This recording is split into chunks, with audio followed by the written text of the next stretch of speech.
Hi you guys, welcome back to my channel. If you're new here, my name is Sky. I'm the founder and CEO of Create Your Own Reality Media. Now I'm really excited to have you guys here today. Today we're going to talk about eliminating imposter syndrome. I don't know about you guys, but I can say for sure that I struggled a lot with imposter syndrome, and honestly still do every once in a while, especially as someone with a lot of anxiety. Imposter syndrome can tend to creep up on you a lot. So there are a couple things that really, I guess, kind of helped me not get rid of it, of course, but just put it to the side. I mean, the first one, of course, is just taking action. If you just kind of sit in your thoughts and sit in your ideas, then, maybe you see another creative kind of do something similar or execute the same idea that you had. And that's because I forget what the exact quote is, but it's something about, there's a certain amount of time for an idea to be executed.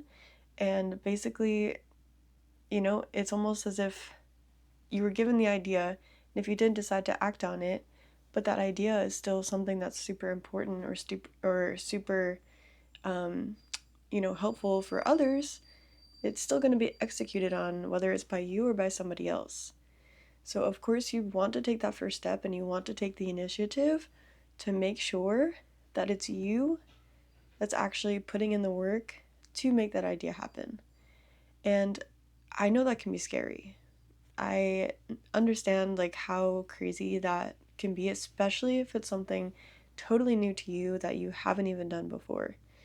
But for me, let me give you a little bit of this backstory, I guess, just a segue also into some of the content that I'm going to be sharing more on this channel as well. I know it's been a little all over the place. I've just been really trying to figure out, I don't want to say my niche, but just kind of where I fit and where my content fits in just the realm of what I'm trying to do and how everything, correlates together, because it's a lot. Running a business is a lot. Having a lot of ideas can get really overwhelming, especially when you're trying to execute on all of them at the same time. It's just not really possible, maybe unless you have a huge team, which I don't. So it's just me, and for now, it's just really going to be a process again of just figuring out where everything fits, how it fits together, and what makes the most sense in terms of content for me to make, content to share with you guys. And yeah, so for me, my whole idea when I started this business, just when I started, everything around it, the idea, the premise, was always to encourage, empower, and inspire others. And I always wanted to do that through my podcast, and I still do. My podcast is really the roots for me for this business. A part of me was like, oh, I'll never get on YouTube. YouTube is never going to be for me. But as I started making more content, as I've started to grow more as a person, it was something that became a little bit more enticing for me. So again, I did finally start that journey 2 years after, which, is totally okay. Sometimes sometimes things take a little bit longer than others. But when it came to starting my podcast, for me, I love podcasts. I love listening to podcasts. I love the insight that you gain from podcasts. I love the variety of content out there in terms of available podcasts. And, they were always something that I would have on in the background, whether I was driving, cleaning, walking my dog, just different things. But at the time, not long after kind of getting my business set up, I started working this really intense marketing job. And the hours were crazy.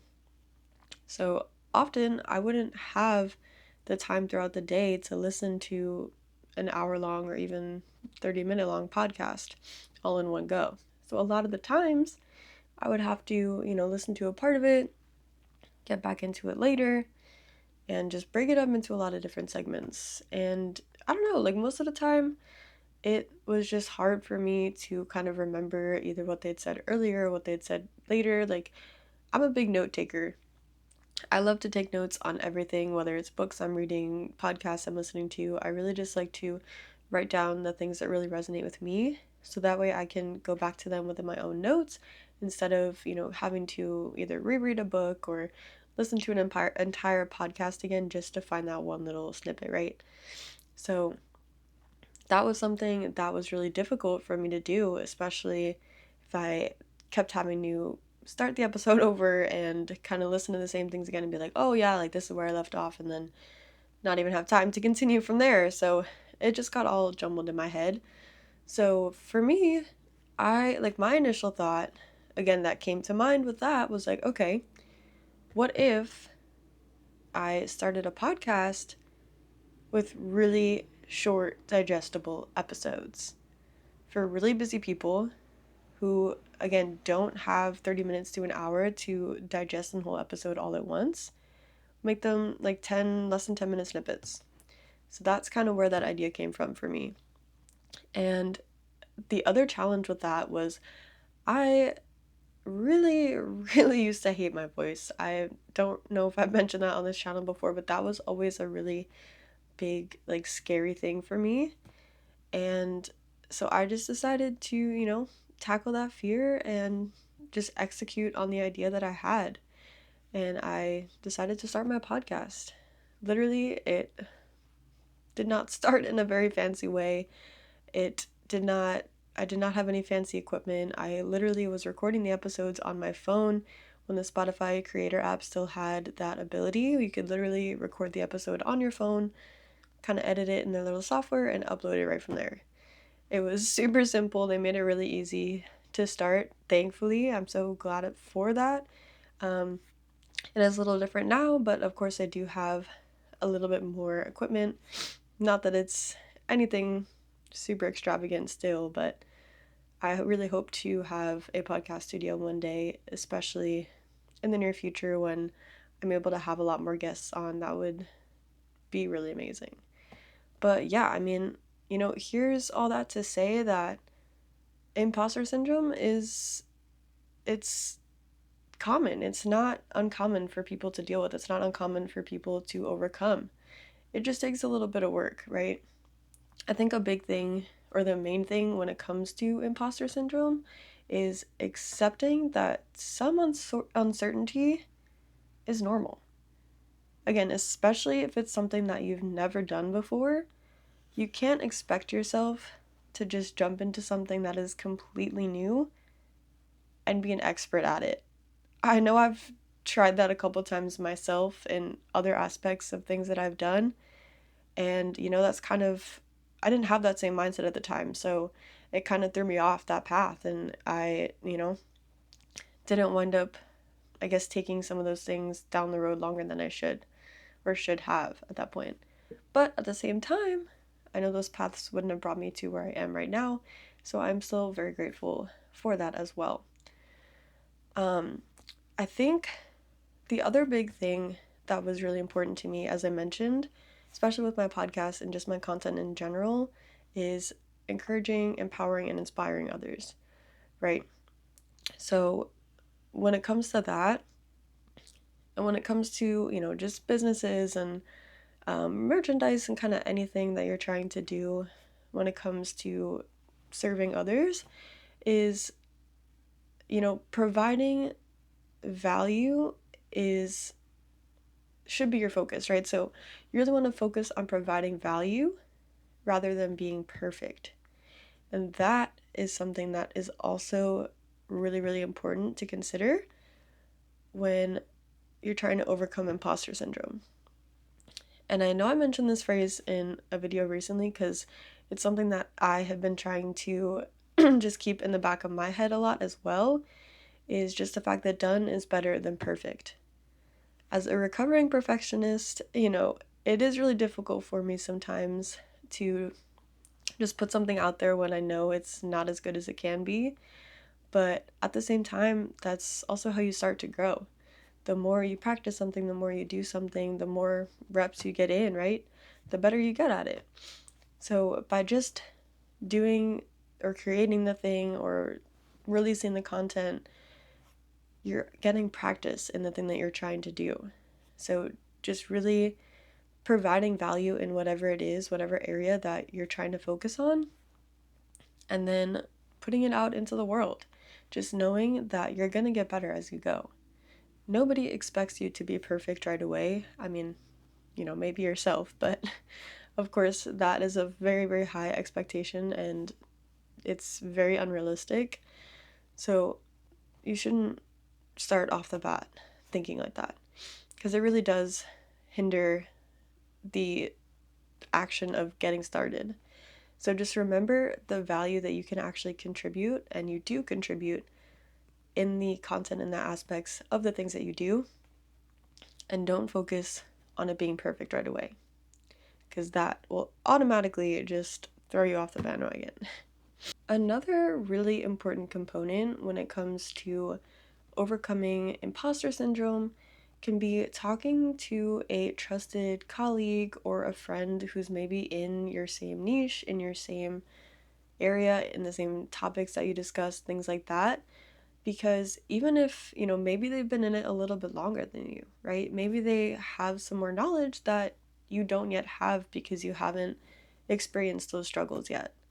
I think it's so important to have a group of people or have a couple of people around you who are in a similar journey as you, because that way you can go to them for advice, they can come to you for advice, you can share those struggles that you're having, and everybody can kind of help each other out. And I know that can be hard sometimes, especially as a small business owner.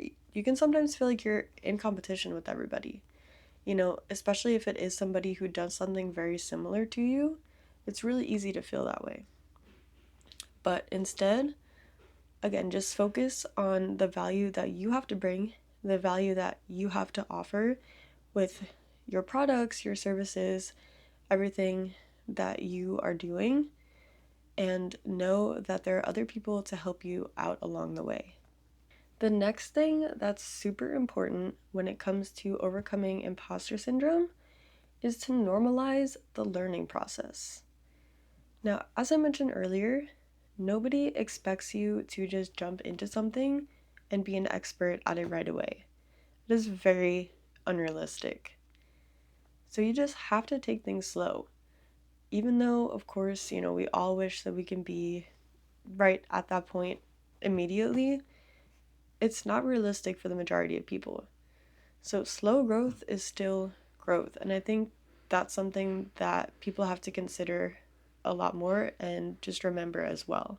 The learning process is still a part of your growth, and it should be just as important as any other aspect of your business, of your content, of your journey.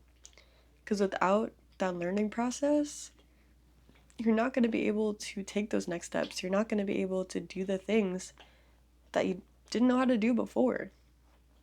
By continuing to learn about the things you're interested in, by continuing to learn about those next steps you have to take to level up, you're never going to get there. So really embrace the learning process and really just start to normalize it for yourself. And again, nothing has to be perfect right from the get-go. Another really important thing, especially when it comes to normalizing the learning process, is to document your achievements, document your wins. I think something that a lot of people have been mentioning to me that I've been hearing a lot about in general is keeping an evidence journal. Especially as someone with anxiety, like this is really important with even just the smallest things in your everyday life. Even the smallest wins deserve recognition. Even if it's something that seems super insignificant to you, it can really help you out in the future. Because even if it was something as simple as, feeling like you couldn't record the video for the day, feeling like you weren't able to get the editing style down that you wanted to actually post the video, but knowing that you figured out how to do that and still put it out there anyways. Writing that down in an evidence journal for the next time you feel that way is really helpful because it can, again, just allow you to look back at a time when you did the thing that you thought you couldn't do.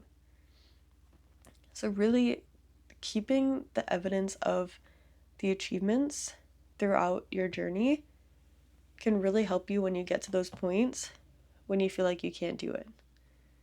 Because it can show you that you've done it before in those same exact moments.